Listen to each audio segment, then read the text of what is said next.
Welcome into the DNVR Nuggets weekly breakdown presented by Bojo's. There is only one place you can get a true Colorado mountain pie.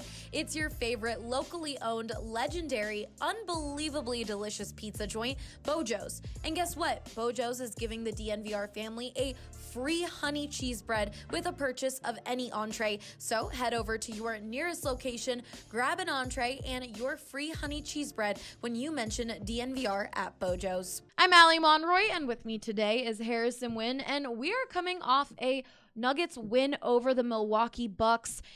Milwaukee Bucks were hurt, but it still was a big win for Denver coming off that tough loss to the Cavs. What were a few things you noticed from that game that you liked about the Nuggets' play overall?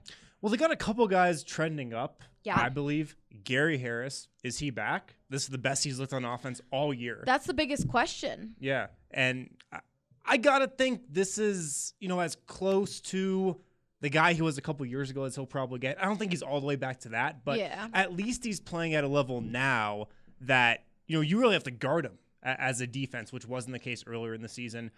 Paul Millsap continues to play really well. Has he been the Nuggets' best and most reliable three-point shooter this season? Seems like it. Probably. And Jamal Murray's in a good rhythm right now. Everybody's worried about Nikola Jokic. I'm not. His numbers haven't looked that great.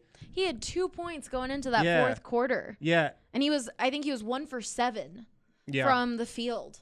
I wonder if he's load managing a little in game for the playoffs. I just feel like, he could really flip the switch and turn it on if he really wanted to. So I'm not really worried about him. I feel like Jeremy Grant also last night, I felt like he hit like 4 threes in a row and was definitely feeling himself. He stepped up as well. Yeah, that's a good point. The Bucks were playing this defensive scheme where they were doubling Jokic with their power forward. So that left Millsap and Grant wide open from three.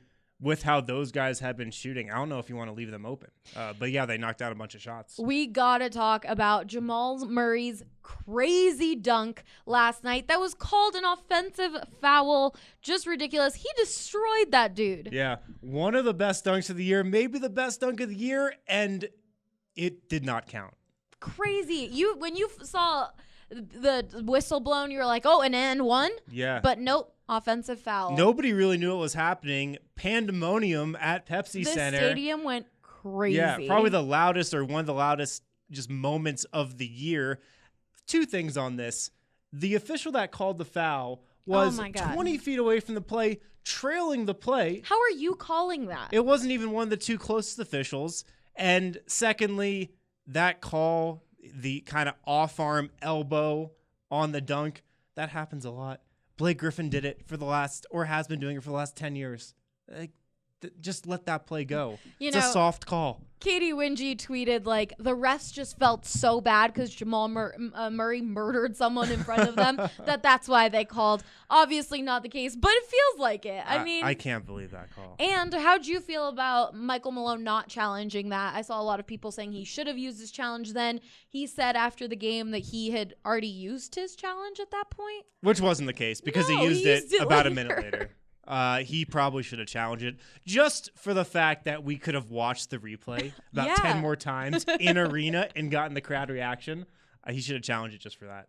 Well, the Nuggets begin a tough road trip against the Mavs, the Spurs, and the Lakers. Some tough teams, but they have been playing up to their opponents. Mm-hmm. What are you expecting to see in these 3 games?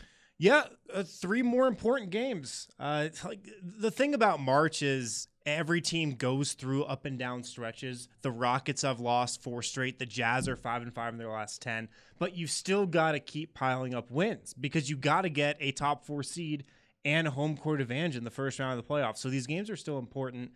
Tough games. Denver's beaten Dallas before. Mm-hmm. San Antonio, though, is always a really tough place to play, even when the Spurs aren't as good. The Lakers game, probably the most intriguing matchup. Is LA going to approach that game like they have these previous Nuggets matchups and that Clippers game just last week when it was clear the Lakers really wanted that one? That's what I'll be watching for. I mean, LeBron James is playing as if he wasn't even in his mid-30s. Yeah. He has been ridiculous, and it'll definitely be interesting to see how that game goes on Sunday. But, guys, if you haven't heard, we're opening a bar.